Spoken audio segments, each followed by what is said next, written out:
If you were 2-7, you'd be in a bad mood too. Whoa, he has trouble with the snap, and the ball is free. And he hits the upright again. That's impossible. Get your mouth shut. Get your mouth shut, jerk. The Bears' season's going to end on a double doink. If worms had machine guns, then birds wouldn't be scared of them.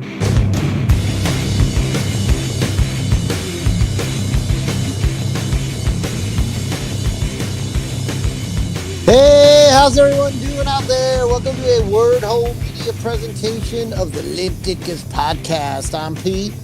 I'm Ryan. Welcome to the Limp Ditkus podcast. We're just a couple of Chicago pricks united by our hatred for the University of Michigan football and the Chicago Bears.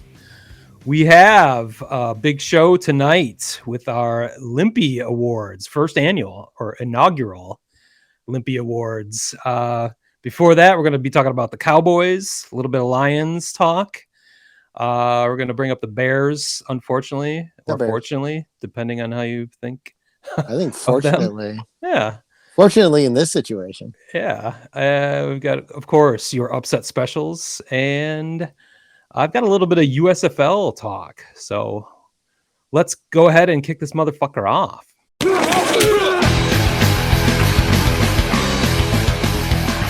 Well, how about them Cowboys? NFC East division champions. Are we going to crown them right now, or what are we doing?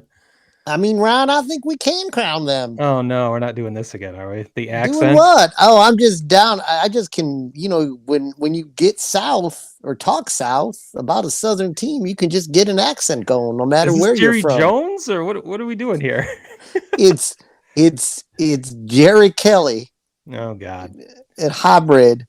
No, the Cowboys won ugly in a way. Again, for anyone who's just watching a football game, they've provided yet another great source of entertainment in a game that looked to be over.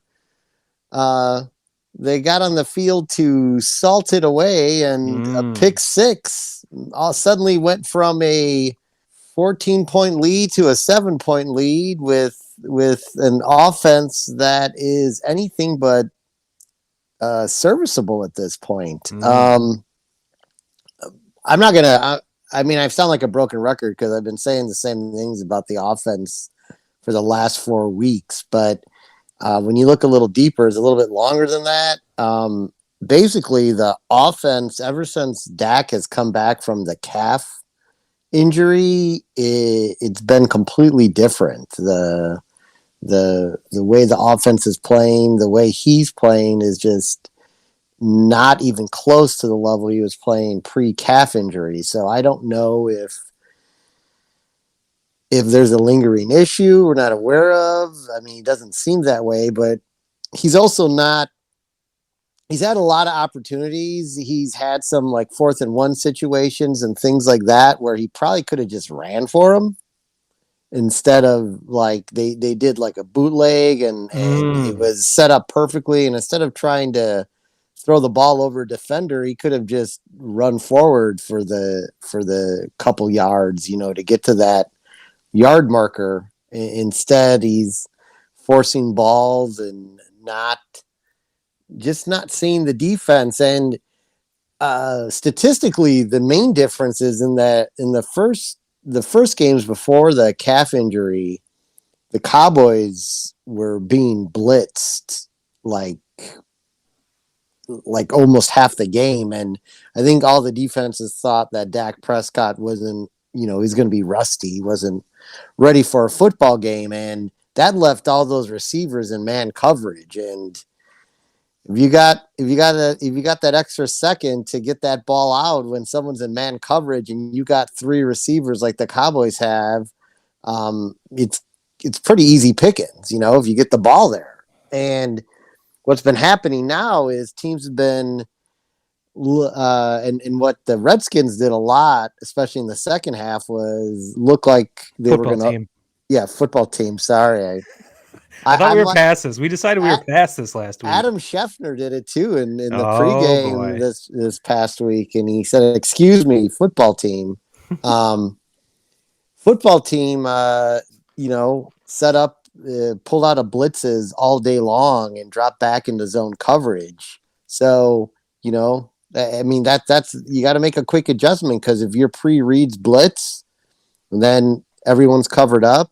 You gotta figure out what to do, and Dak seems to be having a little bit of trouble with that right now. Now, if they stay in the blitz, he was getting the ball out and having completions, but I don't know. It's weird because as the offense's woes have begun and continue, our defense is becoming arguably the best defense in the NFL right now. And you were ready for it. I was ready. I've been preaching for weeks about when we're gonna have. I'm very excited about the Redskins game.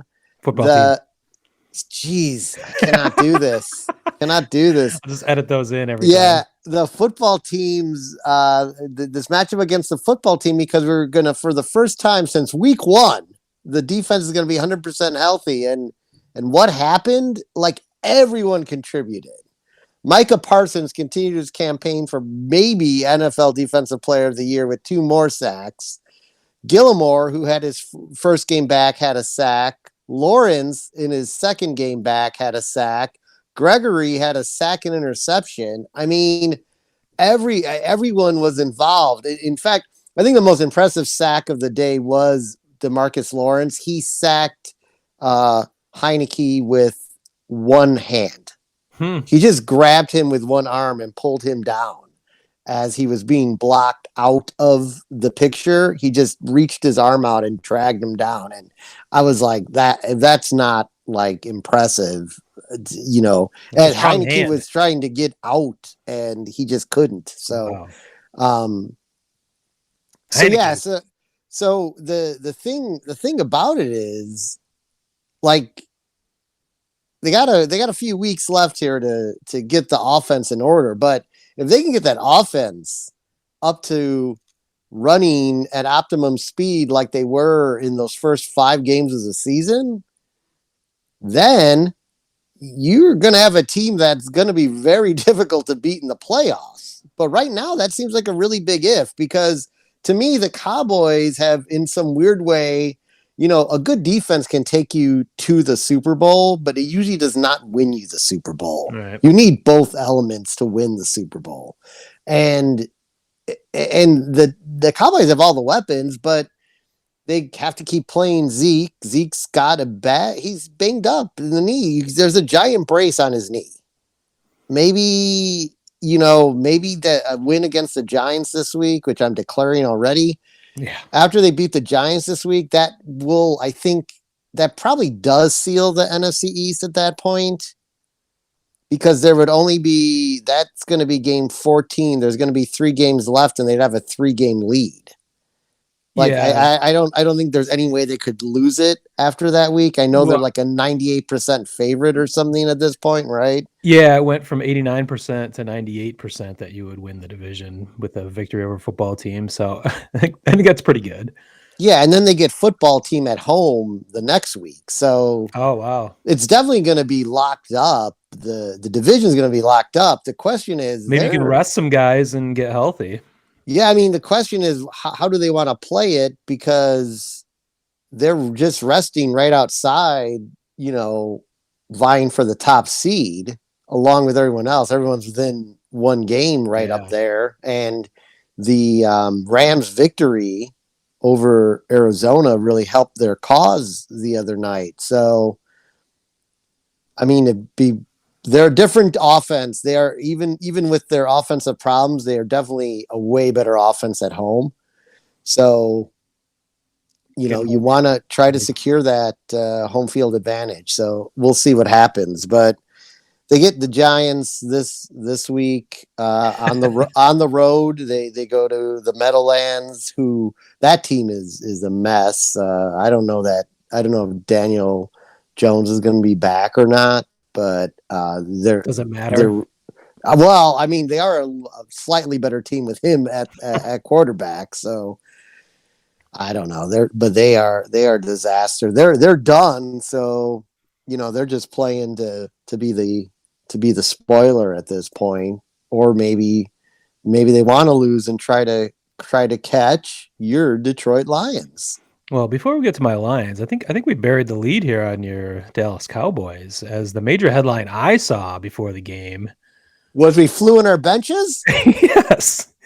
Somehow the word got out to the Cowboys that there was some subterfuge or shenanigans going on with the heated benches at is it FedEx Field or RFK Stadium, wherever the was not play. RFK anymore. Yeah, it's like it's named at it's I think it's FedEx, sponsored by someone. Yeah, yeah. So the way I heard it is the Seattle Seahawks actually alerted the Cowboys. They did. The fact that the heat in the heated benches was not working consistently during their game. So that made me think, well, a lot of things, but the first thing I thought was, why are the Seahawks talking to the Cowboys about anything? What's going on here? Why are they trying to, I mean, I guess it's helping them, but I don't know how much of a help that is to have heated benches, but apparently the Cowboys saw that as a major issue and decided to have their own heated benches not shipped there. They were manufactured by whoever the league manufacturer is in Cleveland. You don't have heated benches. The Cowboys don't, because we don't need them. Yeah, you have a indoor facility. So these benches were manufactured in Cleveland and shipped to FedEx Field in Washington. Mind you, they are also manufactured with Cowboys logos and striping and branding all over, which is not standard. It's not standard. If you look at most stadiums, they're just simple white benches. So the Cowboys definitely took full advantage of the opportunity to put their brand front and center in the opponent's and major rival's stadium, which I think is doubly hilarious, or one more layer of humor to this situation. I'm not sure what factor that actually played in the game, because I don't think it was a very cold game. I think they were probably in the 40s or 50s there, like most of the country was this weekend. So that was just a hilarious headline I saw, and I didn't. That was pregame, so I never heard if it came into play or was even mentioned during the game. But I'm glad at least you knew what I was talking about. I wasn't sure if Cowboys fans were even aware of this, but I know football team fans were, and I think it would be kind of obnoxious and hilarious, of course, to have the other team's logos on equipment in your field. So I'm kind of surprised the football team even allowed that to happen, or maybe the NFL forced them to, because the ill reputation of their heated benches. Right. I mean, shenanigans, trying to get whatever advantage they can, keep that other team cold.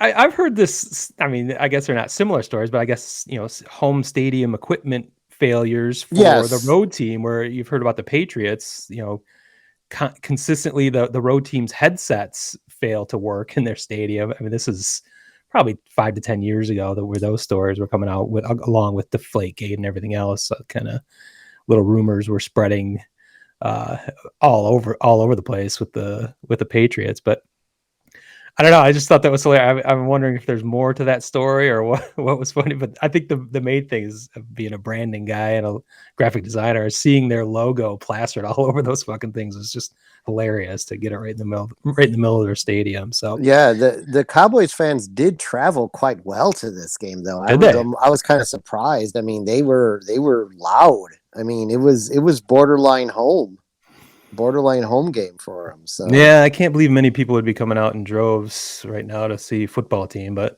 you never know. Speaking of football team, I don't know if you had a chance to see it, but Fox always does like a comedy skit on their pregame, and they did it set up like old WWE wrestling where Mean Gene Okerlund is interviewing the Cowboys, which is like a crazy jacked up wrestler guy, and football team, who it was one of the funniest. His name is football team. Yeah. And he's like just dressed in like a Halloween costume of a football. It was one of the funniest skits they've ever done. Definitely look it up on YouTube. Is this Frank Caliendo still doing those? No, I haven't watched a pregame in years. They use different comedians. Oh, okay. Yeah, it was freaking hilarious. We'll have to check that out. Yeah. Well, along the lines of hilarious, I saw the stat of the week regarding my Detroit Lions before the game. They had a 1 in 2 trillion chance to make the playoffs before Sunday. So what you're saying is we've got a chance. That was the meme all over social media. So you're saying there's a chance. Somehow, like NFL on Fox went through the math to some poor intern had to do the math to figure out how the Lions were still alive at this point and what their chances were to actually still make the playoffs. And somehow it came out to 1 in 2 trillion, which is, I don't even know what that's equivalent of. That'd be like getting struck by lightning 40 times in a day or something like that. But unfortunately, whatever scenario that had to play out for the Lions already played out before they played their game in Denver at 4:00 local time here in Michigan. So they had already lost that 1 in 2 trillion chance, making it 65 years and counting officially now that the Lions will not win an NFL championship. I've been keeping that stat since I started my same old Lions Twitter account, SO Lions on Twitter. It was 57 years and counting when I started the Twitter account. And now we're up to 65 years and counting, and I will keep that going. That actually, I've thought about that Twitter account and the corresponding podcast that's specifically about the Lions. Break up our segments here on the Limp Ditka's podcast into team-specific shortcasts or microcasts in case you want to just focus in on one team instead of listening to us blather on about all our teams. But I think the SOL Sadcast is what I call the Lions podcast. That and that Twitter account will officially self-destruct. Not when the Lions win. I'm not even going to set the bar when the Lions win the Super Bowl. I mean, that's just not going to happen ever. But I'm going to set the bar at when the Lions win a playoff game. I will kill the same old Lions Twitter account and the podcast, or I'll change the names of them to something else. But that's how low the bar is. Just win a goddamn playoff game. But as they have been eliminated from the playoffs as of Sunday, that will not happen this year.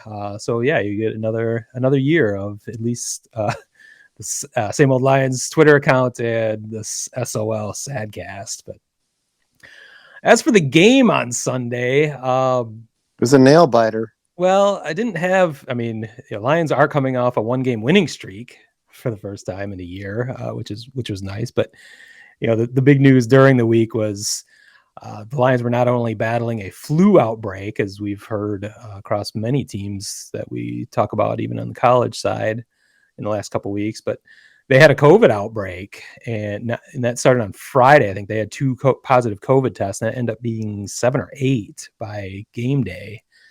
That's happening everywhere. That's going to be the big story of this weekend, I think, for the NFL. That might as well wait to see how things play out. But there are a lot of positive COVID tests all over the place. So the Lions were fighting flu, COVID, injuries throughout the roster. So it ended up being they were missing about 20% of their roster by game time. So didn't have a whole lot of faith in their abilities. Didn't have much faith before that anyway, but to win in Denver. But game didn't start out great. They had -1 yards total offense in the first quarter, which is, I think, the 3rd time they've done that this year. But they actually had a 17. They were only down 17-10 by halftime, which was pretty impressive. Unfortunately, they received the opening kickoff in the second half and fumbled on their first play from scrimmage. And Denver scored, I think, 3 plays later. And then the Lions subsequently got the ball and went back to the habitual going for it on 4th down by Dan Campbell. At which point Jared Goff had I think it was his 3rd of eventually 4 batted balls down. Unfortunately, this wasn't even batted down; it was helmeted down. He threw it into the defensive lineman's helmet, which is one of the weirdest highlight clips. I think I've posted that on social media. It's just hard to do. I don't know.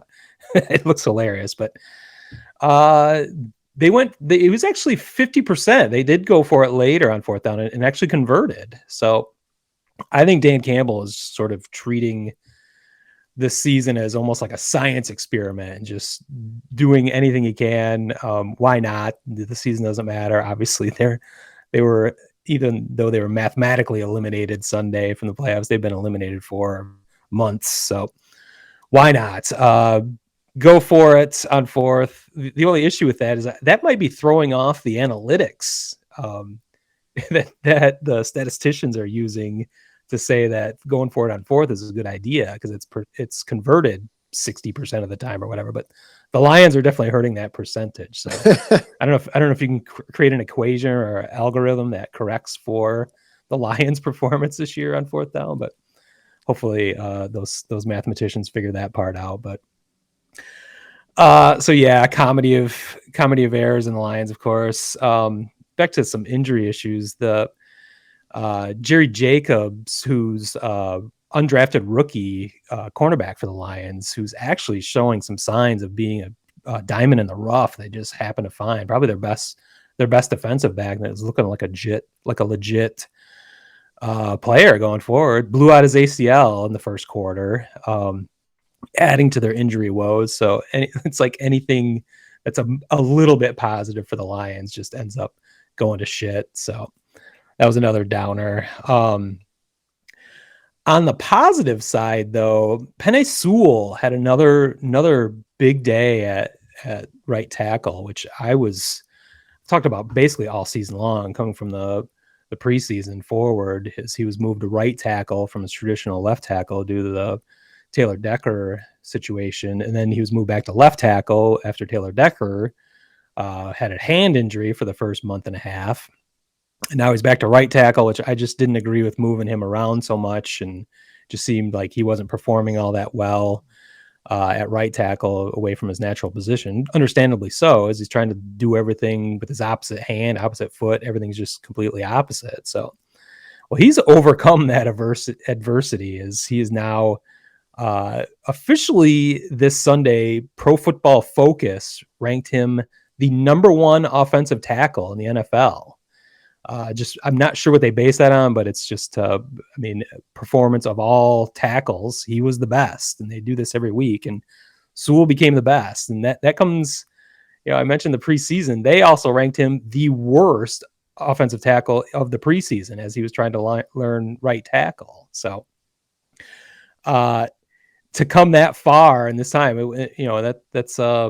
that's an apples to apples comparison. They were giving him shit when he was shitty, and now they're giving him the accolades now, which is it's a cool thing to see. He had a shoulder injury briefly during that game, even, so he overcame that. He didn't even miss a play, but he was down on the sideline for a while, which is always nerve wracking. But he's a tough motherfucker. So I like it. I was a proponent of the Sewell draft pick back in April. That is panning out. He looks like the potential generational talent that we're hoping. As the Lions build from the inside out, which is a strategy I think we've seen work, especially with your Cowboys over the years, building the lines. We've got a long ways to go though, but at least there's a bright spot right there with Penei Sewell. So I dig it. I had a few other comments on the Lions before we move on, or maybe I don't. Oh, next up, for the Lions is, of course, the aforementioned Arizona Cardinals, which is death march to Sunday, essentially.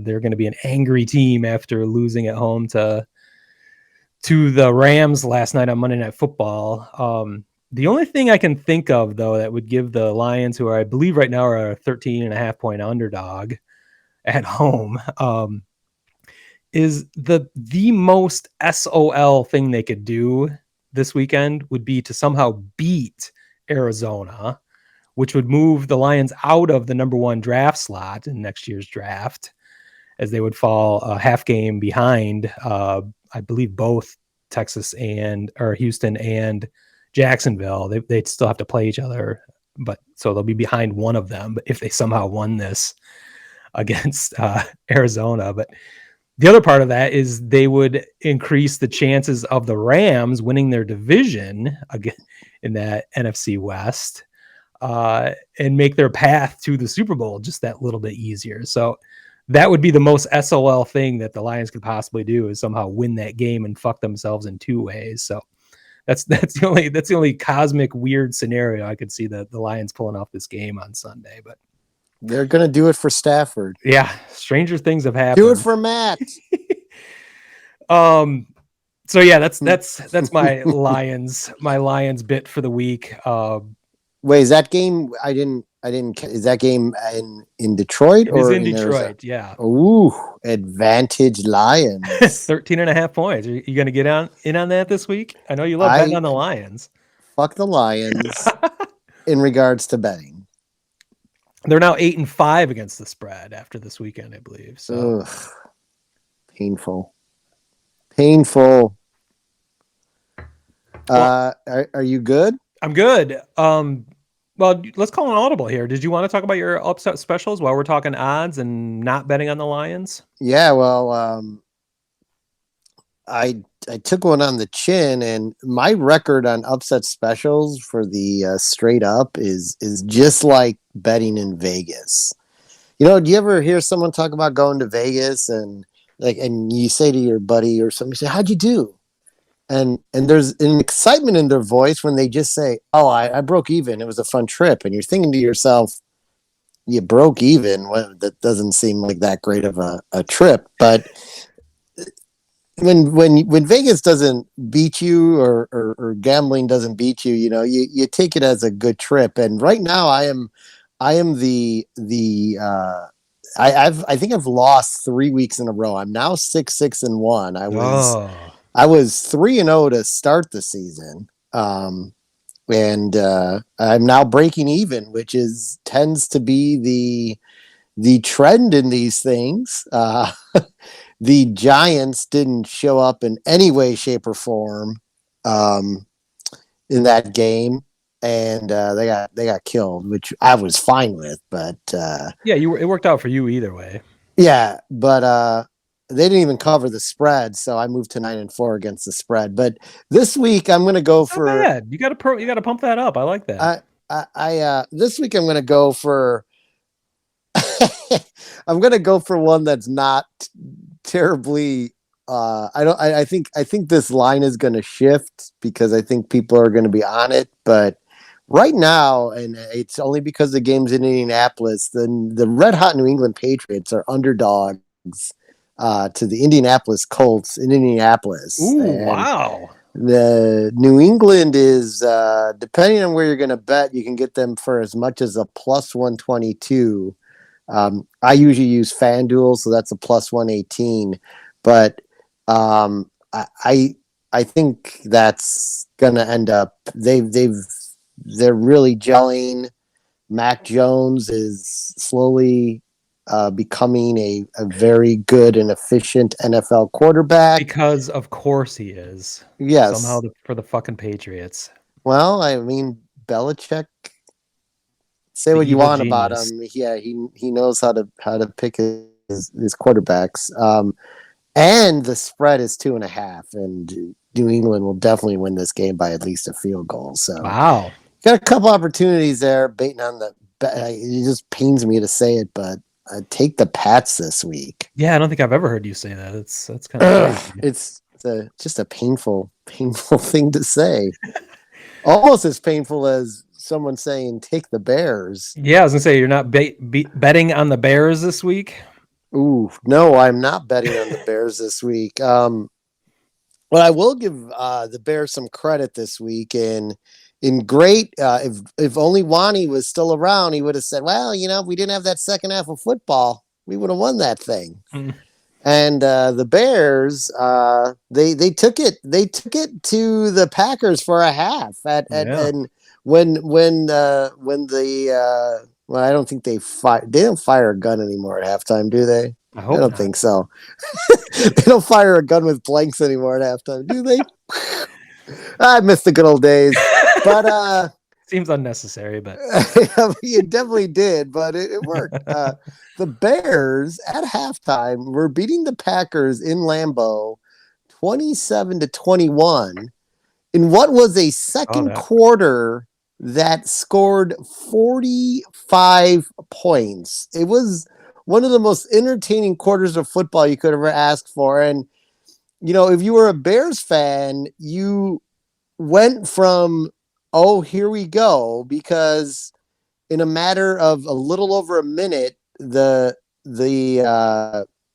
Packers scored a touchdown and Josh Fields threw a pick six, and suddenly it went from 10-0 to 14-10.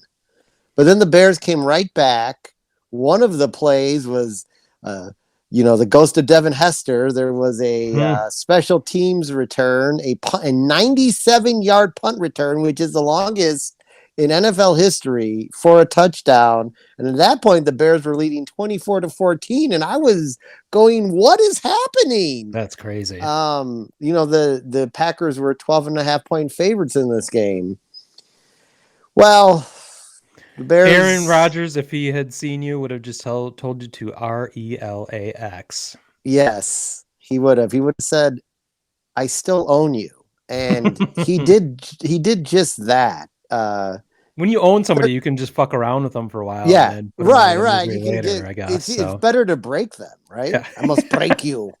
He basically, just broke the Bears in the second half, where that lead evaporated, and in 1 minute's time, due to a turnover, the Bears love to turn the ball over. In 1 minute's time, it was 35-27 suddenly, as two touchdowns were scored within a minute of one another, both by Aaron Jones.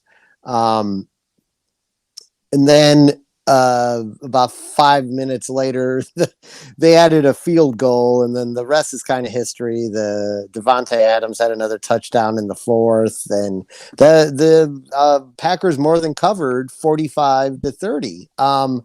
The best part about this, and I don't know if you've heard this, is the Bears had a 4th and 1 when they were down the couple touchdowns, and Matt Nagy, as you were just talking earlier, the stats say on 4th and 1, like 60% of the time you're going to get a first down. Well, normally when you're trailing, it's like a no-brainer to do that.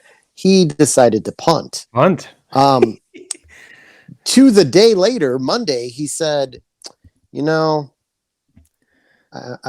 let me get the wording right. I think I wrote this down. Day after the loss, Nagy regrets. I regret not going on 4th and 1 in the second half. Oh, okay. Well, I mean, is it just him? Is it's got to be the coaching staff? Like, does anyone even care over there? I mean, Coach, are you going to regret this? I mean, someone's got to be in his ear going, we need to go on 4th and 1. This game is getting out of hand. I mean, you wouldn't think anyone would need to say that, but somebody needs to, I guess. But yeah, right. You wouldn't think. So it's just another, like, I don't even know what to call it at this point. Just another mark against him. I can't imagine that he's the coach next year, but stranger things have happened. He keeps playing the Lions at the right time to save his job. So unfortunately, he doesn't have them left on his schedule now. I know. Does he got to win Fonts winning them to keep his job? Yeah, I think that would have been last night if it was. But yeah. So, but that's all. That's all. I mean, there's nothing more to really say about the Bears. That's plenty. They're not a good football team. It's hilarious. So, yeah. Hilarious. Well, before we transition and take a break and transition over to college football, I do have another note on professional football, although it is not the NFL. As the USFL, who I've spoken about a few times, is returning in April, there is some news on that front, in that they are officially playing all their games in Birmingham, and that was pretty much confirmed before, but it wasn't really official. This isn't, it's kind of strange. It's not totally official now either, but it did come through an official communication of sorts from the USFL, in that it was a job posting that mentioned that whoever was applying for that job would be in Birmingham, as all games will be played in 22 in Birmingham. So that confirms it, but it was not a press release or anything that was official, I guess. But so it's kind of strange how that kind of big news actually is out there now. I think some of that has to do with there's the at least reports about the city and county throwing in some money to make that official. I believe it's to like help renovate the stadium possibly, or maybe even living quarters for all these 8 teams that will be in Birmingham for the months of April, May, and June. So that's a little bit of news out there. As for my Michigan Panthers is the main reason why I'm so excited about this new league forming, or reformation of an old league, as I am wearing my Panthers hoodie, of course. I feel like you do this every week. I do this every other week, but there's just a little bit of news here and there. I've seen some uniform renderings for the Panthers. I don't believe they are official. I think it's just somebody loosely associated with USFL that's doing these uniform renderings. He's done all 8 teams now. The Panthers came out this week, and I wasn't blown away. He's taken the new logos that have been released and applying that and speculating perhaps on how the color schemes would be applied to the uniforms, helmets, etc. And I wasn't blown away. I'm actually a bigger fan of course, of my own renderings that I did randomly about 6 months ago, not knowing that the USFL was even coming back. I put together my own. I think they look much better, but I don't want to disparage. You think yours are better than someone else's? What a strange thing for a human being to say. I think I'm pretty honest about my graphic design skills and versus others, and most of the time I come up short. But this time I think I'm a winner on this. All right. Why don't you just send them to me and I will judge. I think I'm going to submit them directly to the Panthers, as I have their Twitter account handy. So I'll be checking that out. But we don't do a lot of cliffhangers on this show, but I would say folks, tune in next week to get my call on who did it better, Smitty or the. I believe his name is USFL. Luis Fernando. So I'll send you all that. Or Luis Fernando. Yeah. But speaking of Twitter followers, this is a part of a thing I wanted to bring up with the coming USFL, and that I haven't talked about the teams that are going to be available besides the Panthers. The 8-team league is going to be divided into 2 divisions, North and South, and in the North will be the New Jersey Generals, Philadelphia Stars, the Pittsburgh Maulers, and the Michigan Panthers. The South is the Birmingham Stallions, of course, Houston Gamblers, New Orleans Breakers, which I think they started as the Boston Breakers at one point, and I think they were in New Orleans by the end of the USFL, so I guess that makes sense. And then did I say the Tampa Bay Bandits? That was the last one, but that got me to thinking, what are the natural rivals going to be, specifically for the Panthers? And there's nobody that's really close. It's not like there's a Chicago team, which I am a little bit surprised. There is no Chicago USFL team in this reboot. But so I think if you look at geography, the only team that's close would be Pittsburgh Maulers. But at first you'd say, well, wouldn't they be rivals with the Philadelphia Stars? Because they're both in Pennsylvania, but actually Detroit is closer to Pittsburgh than Philadelphia is to Pittsburgh. And I think it's 4.5 hour drive versus 5 hour drive. But the other part of that is the Stars are like an hour and a half away from the New Jersey Generals. So I think that's going to be the rivalry there. So it'll be up to the Panthers and Pittsburgh Maulers, which I actually think is a pretty damn cool name. They've got a pretty cool logo set. But I will not be rooting for the Maulers, as I have declared now that they will be our arch rivals in the USFL. They also happen to be the 2 franchises that have the most Twitter followers by quite a margin, actually. Somehow those 2 markets are fired up for the new USFL, and At least they have plenty of followers on Twitter now. So I found that interesting. I was kind of surprised that the Panthers were even amongst the top, but I guess I'm not alone in my enthusiasm for this reboot. And I think it makes some sense, as of course our Detroit Lions have done nothing to entertain us for the last 65 years. So the Panthers are the only successful professional football franchise in the state of Michigan over that time. So yeah, I think that's the only news that's really out now. It's kind of a slow time. I'm kind of surprised there isn't more news coming from the USFL. The last things on their social media pages are from Black Friday, trying to sell some kind of mediocre merchandise, just standard primary and secondary logos that they released on like white or gray sweatshirts, t-shirts, hats, just kind of generic stuff. It's almost like, it looks like print on demand. Like they haven't invested in the inventory. I thought they'd have jerseys for sale by, for this Christmas season, at least. I thought there'd be a lot more of a media blitz that we'd see, and maybe they just haven't gotten that quite together yet. And we'll see more of that after the NFL season is over, as they're going to have, a 2-month run up after the Super Bowl until mid-April before the season starts. So maybe I'm hoping to see more. I mean, we need to start hearing about how their rosters are going to be formed. There's a little bit of news about that with potential.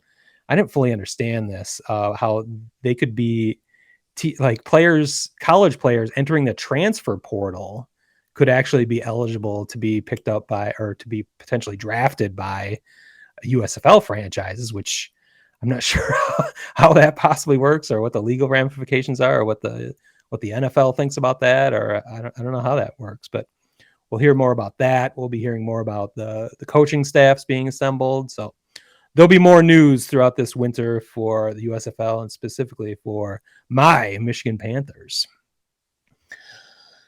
So with that, I think we should take a break before we get into our Limpy Awards and some college football talk. So we'll be right back here on the Word Hole Media Network. Word Hole Media. Major League A-Holes in the Hole podcast, where baseball opinions are like assholes. Everybody's got one, and most of them stink. Find us at MajorLeagueAholes.com and anywhere you listen to podcasts. Word Hole Media. Well, this is the inaugural Limpy Awards ceremony. Actually, the Limpy, I tried to launch the Limpies last year in our first season doing the Limp Ditka's podcast, but that was kind of a morbid one. It was like I was going to say, worst, okay, we were doing the Limpies. Yeah, the worst injury of the week, but last year had some compound fractures of legs and quarterbacks going out for the season, so that kind of played in. I haven't seen as much this year, and it kind of seems like a bad idea to have such a morbid award, so I thought I would convert that from catastrophic injuries to the Limpies being essentially our college football, like our Heisman Awards, or our Doak Walker for the best running back, Fred Biletnikoff Award for the best receiver. I forget who the college best defensive player award is named after, but essentially, since the Heisman voting fucked things up so royally this week, I thought it was important that we right these wrongs and come up with our own awards and come up with our own system to get things right. The Heisman didn't fuck up the eventual winner, but they fucked up basically everything else. Who was invited to New York, who finished second is ridiculous. That the fact that there are 3 quarterbacks there being incredibly redundant and useless, considering Bryce Young was going to be the runaway winner. I thought it was a clown show, and I mentioned last week that they need to revamp how they do this voting system. The vote comes from around 900 writers across the country after the conference championship games. So it was clear they had conference championship games, and they were prisoners of the moment when you saw the list of Heisman finalists that went to New York, as Kenny Pickett from Pittsburgh would have been on nobody's list to go as the 3rd quarterback until his stellar play in the ACC championship game, and of course his fake fake fall down sliding play where he faked out the defense, thinking that he was giving himself up where he did not. That's already led to rules changes, as I predicted. Yeah, it didn't take long at all. No, so it's just a flawed system when you have the top running back in the country, Kenneth Walker III, not even get an invite. In fact, he was voted 5th, maybe even 6th. I missed where that what is final because I just stopped paying attention because he didn't play in a championship game.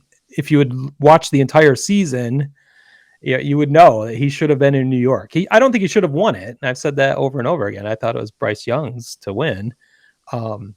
He should have been in New York though. And the way you solve that is you don't let voters essentially crash study for the finals on the night before, watching conference championship games, and then handing in their votes the next morning because they're going to be tied to what they just saw. And they clearly have shown they can't handle that responsibility in a responsible manner. The system should come down to who wins the individual awards, or at least one way to handle it would be, the best defensive player that's voted in the country goes to the Heisman finals in New York. The best wide receiver, the best quarterback, the best running back. Take those four players, whoever's voted, it's like I mentioned, it's the Doak Walker for the running back, Fred Biletnikoff, I think, for the wide receiver. However that works, just take the best 4 at each position. Then it's an interesting thing. When the Heisman brings 3 quarterbacks in and one is clearly better than the other 2, what's the point of bringing them to New York other than to have a fun weekend in the Big Apple? So that's how I think we can solve this here on our own. If we were going to do our own voting and our own system for the Heisman voting, that I think you and I can hash out who we think the best at each of those positions is, and a few more, as these are our fucking awards and we can do whatever the fuck we want. So I think we should start with the no-brainer. The best quarterback in the country ended up winning the Heisman. I would have given him the Heisman, Bryce Young from Alabama. Did you have any thoughts about CJ Stroud or even Kenny Pickett to that? Did you think he was going to take it? No, I didn't. I agree. He's even in his off game against Auburn, he willed them to victory. Yeah, he did. I mean, he put a ball in a spot that a lot of college quarterbacks couldn't have placed it for a touchdown. So, yeah. Auburn opened the door. It's painful to talk about, but, it is what it is. Auburn should have upset them, but they opened the door, and, Bryce Young totally kicked it open and did what he needed to do. So I think that was a weird way. That was his Heisman moment, other than when Alabama kicked the shit out of Georgia in the SEC championship game. I think that was another clinching moment for him, but so that was a pretty easy one. I think we can move on to at least one in my mind that's very simple. Best running back in the country. I've talked about it since week 1 of the college season that Kenneth Walker III. Central Michigan? Well, that's the only thing I could bring up is Lou Nichols III could possibly be in the running for best running back because he is the nation's leading runner. He finished the season with more yards than anyone else, more yards per game, of course. I believe the most all-purpose yards as well, as he was a weapon out of the backfield too. But of course, he was doing that against MAC competition, and Kenneth Walker III, of course, was doing that against the Big Ten, including the number 2 defense in the country. At the time, and the number 2 team in the country at this moment, Michigan, where he had his Heisman moment, 200 yards rushing and 5 touchdowns, and for him not to be in New York is unbelievable, but whatever. We're fixing that right now. Unless you had anyone else to nominate. No, that I still think it's ridiculous. They sent 3 quarterbacks, and clearly on a year where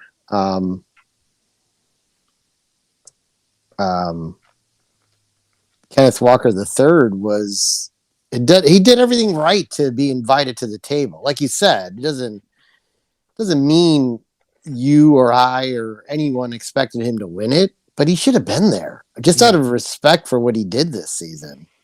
Well, I'm sure he'll be happy to know that he has won the Limpy Award for best running back. So congratulations, Kenneth.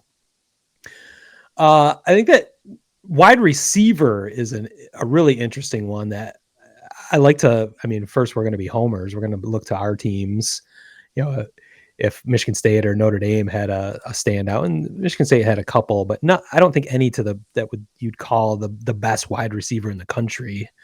I'm going to nominate Jordan Addison from Pitt. He ended the season with the most receiving yards, the most receiving touchdowns, 17 touchdowns. I forget how many yards he had. It's like 1,700 touchdowns, 1,700 yards. So no, he had 1479. Jarvis Stearns from Western Kentucky had the most receiving yards. Jordan Addison had third in receiving yards. Yeah, I had him ahead of Stearns because he had the 17 touchdowns, which is the most in college football. But that's an interesting argument. Is the best receiver the one that has the most touchdowns or the most yards? Well, here's where I think Stearns pulls away. In he had 137 receptions.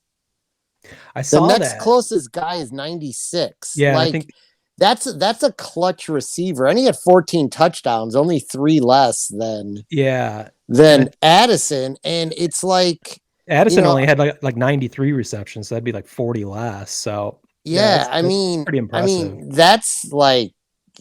that's a number one receiver if I ever have seen a number one receiver on a team. I mean, he may be their only receiver. By the way, maybe they do have one receiver set there, but I mean, you saw them up close because they played State, right? The 4th game of the season. Yeah, and they definitely were able to move the ball through the air on State. So I guess my only argument would be, again, kind of why I didn't really take Lou Nichols seriously as the best running back in the country from Central Michigan, just because of the competition in the MAC. I don't even know what conference Western Kentucky is in. Is that the... Yes, and that would be my argument to stick with Jordan Addison would be the level of competition. So. Yeah, I think beyond the receptions and the total yards, I think that's where Jordan Addison being on, the ACC champs, his numbers, most touchdowns, he's third in total yardage or receiving yards. I think that's where he kind of gets the nod for me. So do we want to nominate or to name Jordan Addison the best wide receiver and give him the Limpy Award? I think we should give him the Limpy Award because I've actually seen him play. So. Aha! You concur. Great. We can get past that one then. I think that leads us to defense. And I think the consensus, mainly because his presence in New York this weekend, Aiden Hutchinson from Michigan, he's kind of been universally acclaimed as the defensive player of the year. And I'm not sure that's a slam dunk when you look at Will Anderson, outside linebacker for Alabama, who set a record in tackles for losses this year with 32.5, I think, and led the nation in sacks.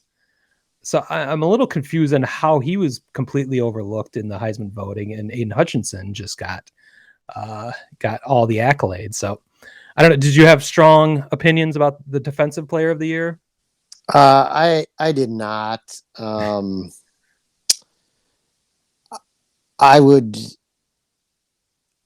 To me personally, though, like in regards to what makes a great defender, I think tackles for losses is to me one of the most important stats. That means you are doing your job. You are keeping wrecking the offense. You're wrecking the offense. You're keeping them behind the chains. So to me, that's your defensive player of the year. Well, Will Anderson didn't just lead the nation; he set the FBS record for tackles for losses. So I think it's a slam dunk. I think Will Anderson should win our Limpy Award for best defender.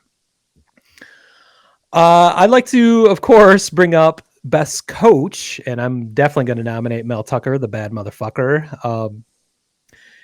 taking Michigan State, of course, from 2-5 last year to 10-2 and to the Peach Bowl this year within a whisker, within one terrible game against Ohio State from potentially going to the Big Ten championship game and potentially to the national playoff, college football playoff. So I think at least in my mind, Mel Tucker is coach of the year. Did you have anyone else to nominate?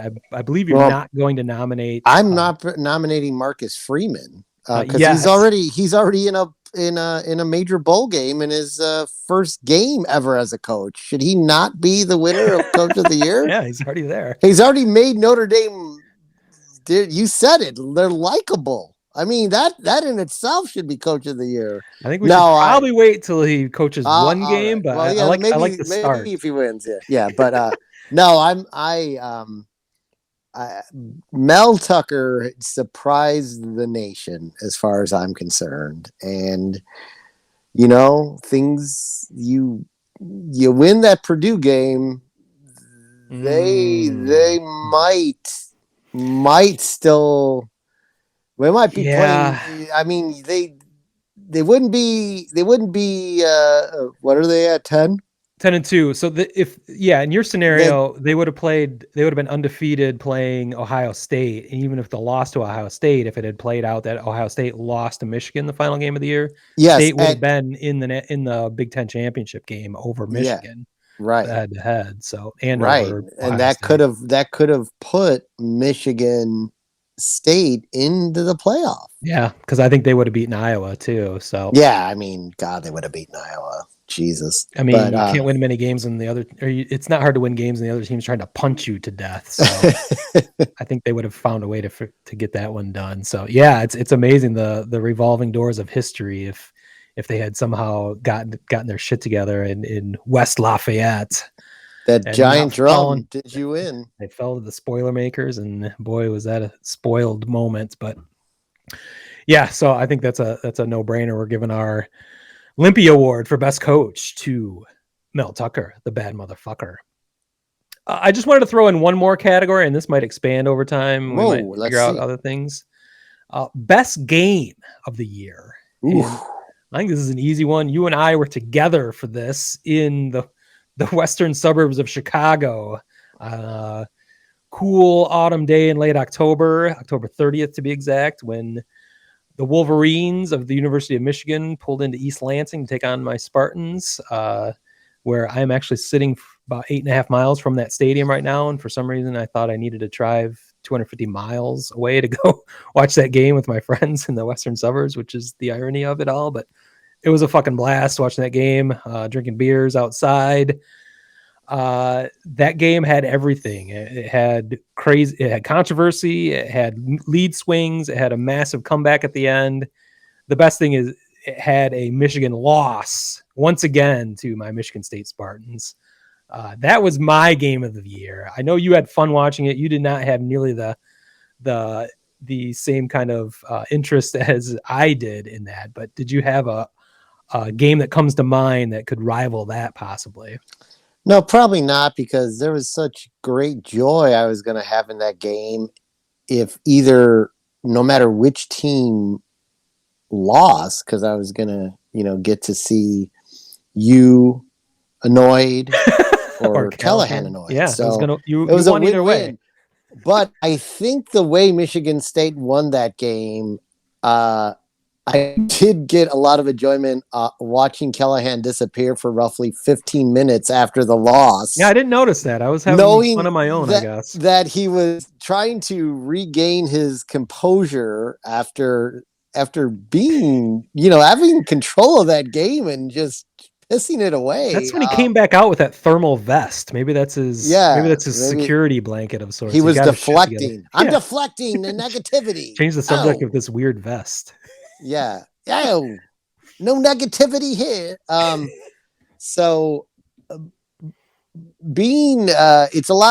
Games are a lot more enjoyable. Like something that gut wrenching is a lot more enjoyable as someone who just loves football. Right. And it was just being with everyone and the vibe there, even even when you were still in pretty good spirits, even when you guys were losing. Oh yeah, I mean we had free beer that we day, were having so, we were having fun. yeah. So yeah, to me, just overall, that was the most fun I had watching a football game all year. I think it makes sense to make that our Limpy Award winner for 2021. I think that might be it for the college rendition of the Olympia Awards this year, but I think we might be able to revive that after the pro football season. Maybe we can figure out some awards for best quarterback. Same thing. Maybe we can do our passing everything out to the Cowboys. We'll see. But yeah, so that's the first annual, maybe biannual, semi-annual Olympia Awards. So yeah, we mentioned briefly the coach of the year. You definitely did not nominate Brian Kelly, but maybe like for comedic value, like most ridiculous coach of the year. He is the gift that keeps on giving right now. And I had one little thing to talk about Notre Dame, and then this gift came across my Twitter feed. After like manufacturing a bizarre Southern accent, he was able to find a way to top that comedy. Yeah, he kind of found a way to top that. LSU signed heavily recruited 5-star quarterback out of Louisiana. Heavily recruited quarterback for Notre Dame. Oh, Walker Howard. Notre Dame went after him big time. That would have been when Kelly was there. He came to the campus, but ended up staying at home and going to LSU. Very, very interesting there. Very interesting there. It was such a joyous announcement that LSU apparently has some deluxe, almost pro-like looking video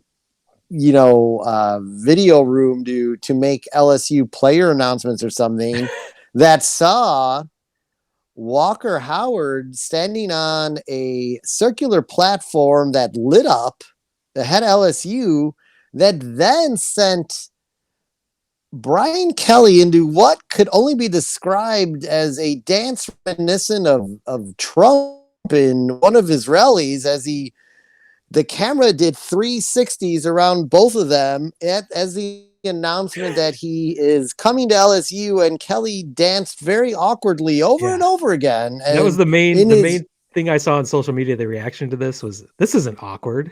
It was horrifying. It was horrifying, and this is like 2 weeks in a row now. You know, we had the we're going to win it down here in LSU now, and now we got a family, and now we've got him dancing in a hype video that, Walker Howard said something to the effect like, "I'm with my coach," or "I got my coach." So you probably needed to have creative control over that, because it was not good. No, it was not good. And it's just another. I just wonder what he's going to do this upcoming week. I mean, seems like a different person since leaving Notre Dame, and I kind of questioned, did Notre Dame keep some reins on him, that he wasn't allowed to be free and do what he wanted to do because Notre Dame has a different reputation than perhaps this is the LSU. Real Brian Kelly stepping out. He's a party man. Yeah, I'm not so sure about that. He's a Southern man. He likes to party. He's a dancer. Who knew? But something I did want to talk about, and it kind of stems off this pushing hard for Walker Howard and not getting him, and him ending up with Brian Kelly. Two things I just want to touch upon somewhat quickly with Notre Dame was, Brian Kelly gave that speech after he became the winningest coach in Notre Dame football history, and I didn't think about it that much at the time. But was that his goodbye to Notre Dame then? Wow. When was this? This was like week 6, maybe week 7. Halfway through the season. Yeah, halfway through the season. Was that his goodbye? Because he kind of conceded that he was not ever going to win a championship when his exact words, and I didn't think about it at the time, but he said, yeah, winning is coach of all time that never won a championship. And was he already making his way to LSU? Was he busy recruiting in those states? Wow. Because he was thinking he would be able to flip them? Be able to flip these guys. Notre Dame going into this season had 23 committed recruits. Number 5 in the country rated. I forget which site it was, but there's a site that does that, like based on the amount of commitments. I'm sure Alabama's number 1. They probably get to a whole team committed every year. So Freeman had his work cut out for him, especially after this Walker Howard announcement. Over the last week, he visited 18 out of the 23 recruits. Flew around the country. So showing his commitment. The interesting thing about Notre Dame is when all these other schools like lost their coaches over the last few weeks, you had like 7 or 8 players leaving.